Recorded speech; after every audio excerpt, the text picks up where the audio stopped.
தெரிஞ்சு செஞ்சாலும் சரி தெரியாம செஞ்சாலும் சரி தப்பு தப்பு தாண்டா. என் பொருளை எடுத்தவன் எவனாலும் அவனுக்கு மரணம் நிச்சயம்டா.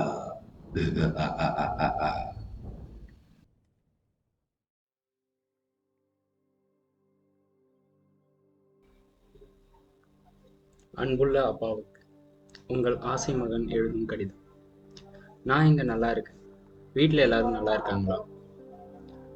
உங்களெல்லாம் பார்க்கணும் போல இருக்கு. உங்க எல்லாரையும் நான் ரொம்ப மிஸ் பண்றேன்ப்பா. அப்பப்போ கஷ்டமா இருக்கும்.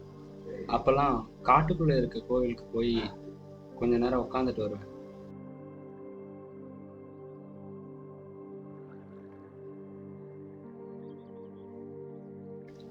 அப்போ எனக்கு கொஞ்சம் நிம்மதியா இருக்கும். எனக்கு அங்க போறப்பெல்லாம் தோன்ற ஒரே விஷயம் என்னன்னா, அந்த இடம் நம்ம வீட்டை ஞாபகப்படுத்தும். நாங்க சந்தோஷமா ஓடி ஆடின ஞாபகங்கள் எனக்கு திரும்ப வரும். எப்போ எனக்கு கஷ்டமா இருந்தாலும் அந்த இடம் என்ன திரும்ப பழைய நிலைக்கு கொண்டு வந்துரும்பா.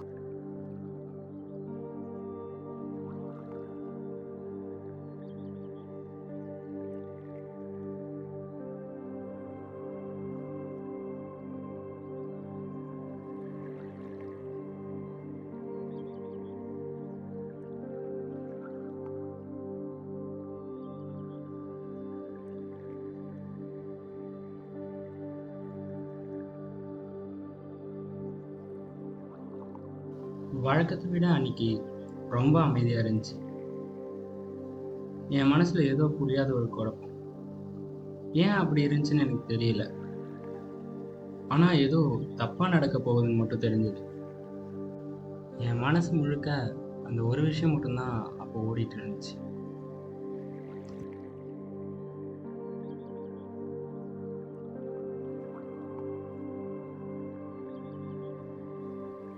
அந்த இடத்துல அப்படி ஒரு அமைதி இருந்தாலும் என் மனசுக்குள்ள ஏதோ ஒரு போராட்டம் நடந்துட்டே தான் இருந்துச்சு.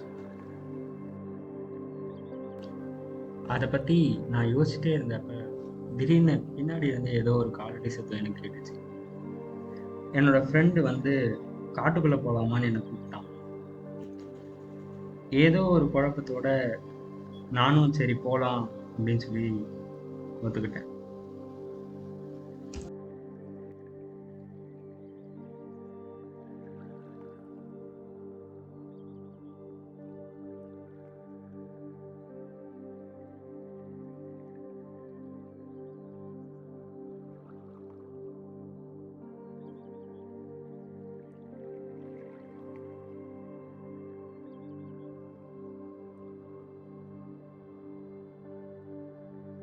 ஆரம்பத்தில் எல்லாமே நல்லா தான் போயிட்டு இருந்துச்சு.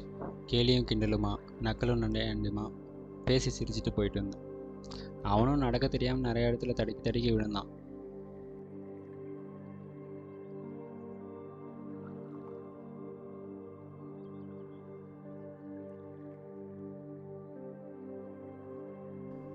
இதில் என்ன காமெடினா, அவனால் ஒரு சின்ன மேடு ஏற முடியல. ஆனால் காட்டுக்குள்ளே போகலான்னு வாடா அப்படின்னு சொல்லிட்டு எந்த தைரியத்தில் கூப்பிட்டான்னு தெரியல. அப்புறம் நாங்கள் பேசிக்கிட்டே காட்டுக்குள்ளே யாரும் அதிகமாக போகாத கல்லுலாம் அதிகமாக இருக்க இடத்துக்கு போனோம். அந்த வழியாக போகலான்னு சொல்லி ஐடியா கொடுத்து தான் வந்தோம். எல்லாமே நல்லா தான் போயிட்டு இருந்துச்சு நாங்கள் அந்த பொட்டியை பார்க்குற வரைக்கும். ஆமாம், ஒரு பொட்டி தான். அந்த பொட்டியால் தான் நான் இப்போ ஒரு பெரிய பிரச்சனையில் மாட்டிகிட்டு இருக்கேன். நாங்கள் போயிட்டு இருக்கும்போது ஒரு இடத்துல என் ஃப்ரெண்ட் தடுக்கி விழுந்தான். அவனை தூக்கம் போகும்போது தான் அந்த பொட்டி என் கண்ணில் பட்டுச்சு. நான் அந்த பெட்டியை ரொம்ப கஷ்டப்பட்டு தான் எடுத்தேன்.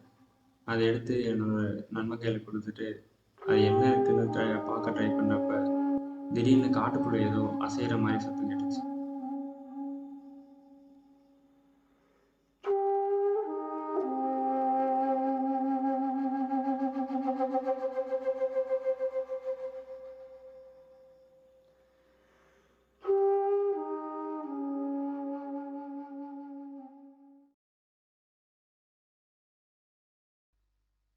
பார்க்கறதுக்கு வெறும் காலிப்பெட்டி மாதிரி தெரிஞ்சாலும் அந்த பெட்டியை தூக்கவே ரொம்ப கஷ்டமாக இருந்துச்சு.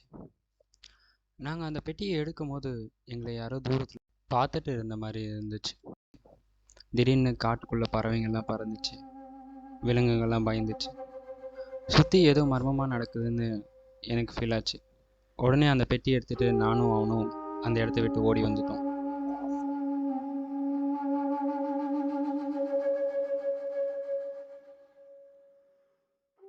அந்த பெட்டி எடுத்துகிட்டு நான் அப்படி நேராக ரூமுக்கு வந்துட்டேன்.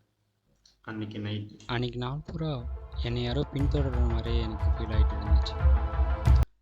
ஆனால் அதை நான் எதுவுமே பெருசாக எடுத்துக்கல. எப்பவும் போல் சாப்பிட்டு முடிச்சதுக்கப்புறம் என் வேலையை பார்க்கலான்னு வந்து என்னோடய ரூமில் உட்காந்தேன். அப்போ தான் எனக்கு திடீர்னு அந்த பொட்டியோட ஞாபகம் வந்துச்சு. அப்படி உள்ளே என்னதான் இருக்குன்ற ஆர்வத்தில் அதை திறந்து பார்க்கலான்னு முடிவு பண்ணேன்.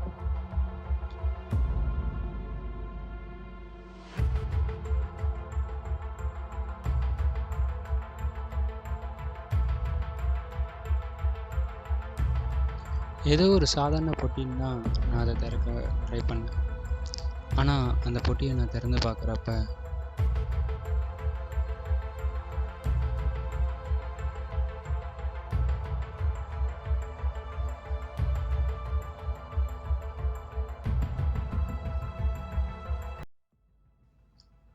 அந்த பொட்டி கூட எனக்கு ஒரு லெட்டரும் கிடச்சிச்சு. அந்த லெட்டரில் 4 வருஷத்துக்கு முன்னாடி இதே ரூமில் வேற ஒரு பையன் இந்த பொட்டியை எடுத்ததுக்காக மர்மமான முறையில் கொலை செய்யப்பட்டிருக்கான்னு எனக்கு தெரிய வந்தது. அதே பொட்டியை நானும் எடுத்தேன்.